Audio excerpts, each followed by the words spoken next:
আসসালামু আলাইকুম। পঞ্চম শ্রেণীর গণিত বই নিয়ে ধারাবাহিকভাবে আলোচনা করছিলাম, তার ধারাবাহিকতা এখন তোমাদের সাথে বাকি অংশটুকু আলোচনা করব।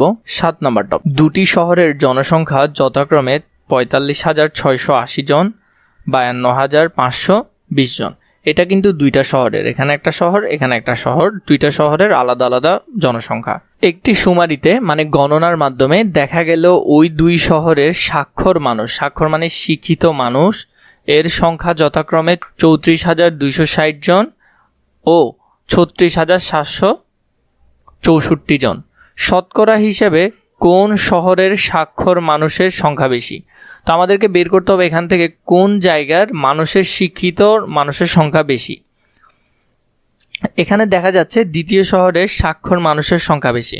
এটা দেখো, এটা এমনি বোঝা যাচ্ছে, কিন্তু আমরা যদি এই সংখ্যার সাথে তুলনা করি তখন এটা বড়, এই সংখ্যার সাথে তুলনা করলে কি এটা বড়? আমাদেরকে সেটা আগের মতো করে হিসাব করে বের করতে হবে। সংখ্যায় বেশি হলেও শতকরা হিসেবে স্বাক্ষর মানুষের সংখ্যা কি বেশি হবে? চলো হিসাবটি করে দেখি। এখানে বলছে যে আমরা এখানে দেখলাম যে ৩৬,০০০ নিশ্চয়ই তো ৩৪,০০০ থেকে বেশি, কিন্তু এটার তুলনায় শতকরায় বেশি কিনা সেটা আমাদেরকে বের করতে হবে। প্রথমটাকে আমরা শতকরায় করব, পরেরটাকে আবার শতকরায় করব। প্রথমটাকে যদি শতকরায় করি, প্রথমে দেখো এখানে আছে কি ৪৫,৬৮০ জনের মধ্যে স্বাক্ষর মানুষ হলো ৩৪,২৬০ জন। তার মানে উপরে হবে একজনের ক্ষেত্রে উপরে হবে ৩৪,২৬০ জন।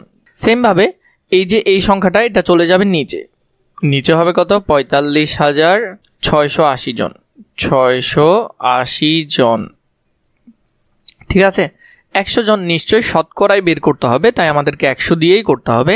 ১০০ জনের মধ্যে স্বাক্ষর মানুষ হবে, তাহলে উপরে হবে আগেরটার মতো ৩৪,২৬০ জন, আর নিচে ছিল ৪৫,৬৮০ জন, এবং উপরে ১০০টা উঠে যাবে। উপরে কত উঠে যাবে? ১০০টা উঠে যাবে।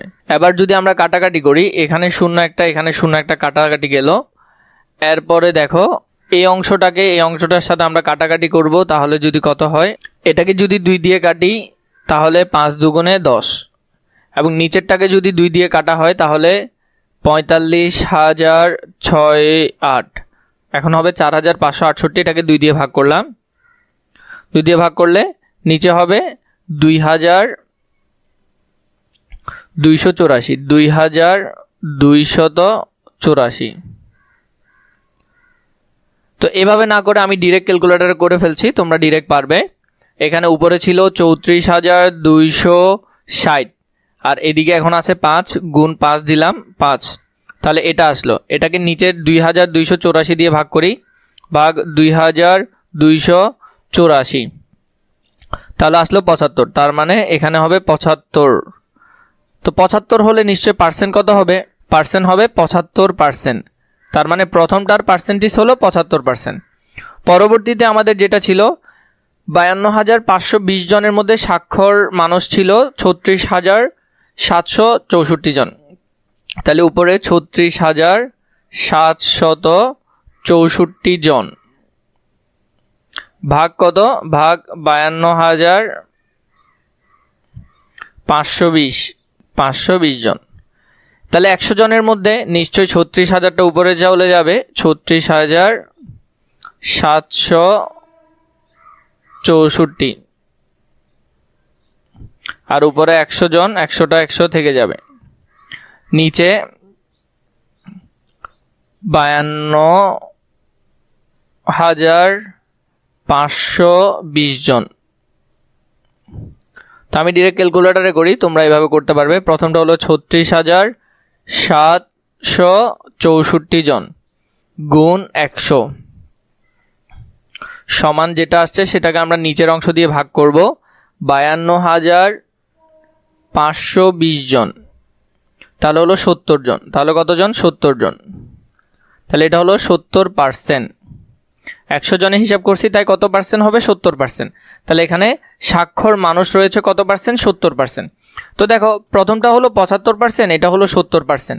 তো তাহলে এখানে কোনটা বেশি, ৭০ নাকি ৭৫%? তাহলে ৭৫% বেশি। দেখো মনে হয়েছিল এটা কম হবে এটার তুলনায়, কিন্তু এটা হয়ে গেছে 75% আর এটা হয়ে গেছে 70%, কারণ জনসংখ্যার তুলনায়। তো আমরা এখানে লিখতে পারি, তাহলে দেখা যাচ্ছে শতকরা হিসাবে প্রথম শহরটিতে বেশি সংখ্যক স্বাক্ষর মানুষ রয়েছে। তো এইভাবে করে এই পেজটা সুন্দর করে সমাধান করে ফেলতে পারবে।